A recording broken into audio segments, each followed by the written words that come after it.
આજે ગુજરાત પ્રદેશ ભારતીય જનતા પાર્ટી દ્વારા જામનગર જિલ્લામાં ચૂંટણી હતી એવી 3 નગરપાલિકાઓ,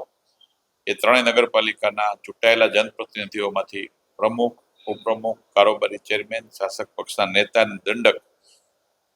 અને કારોબારી સમિતિ એમ વિવિધ સમિતિઓ અને વિવિધ પદો ઉપર વરણી કરવા માટેનો જ્યારે આગામી દિવસોમાં જાહેરનામું બહાર પડવાનું હોય એના અનુસંધાને ભારતીય જનતા પાર્ટી તરફથી હું ડોક્ટર ભરત બોગરા અને અમારા ભાજપના સિનિયર આગેવાન અને પૂર્વ ધારાસભ્ય વંદનાબેન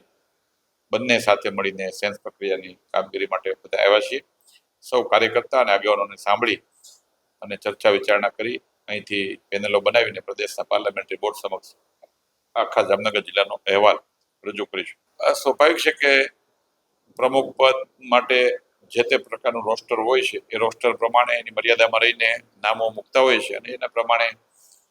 નામો પાર્લામેન્ટરી બોર્ડ મંજૂરી આપતી હોય છે અને એના આધારે નિર્ણય થતો હોય છે.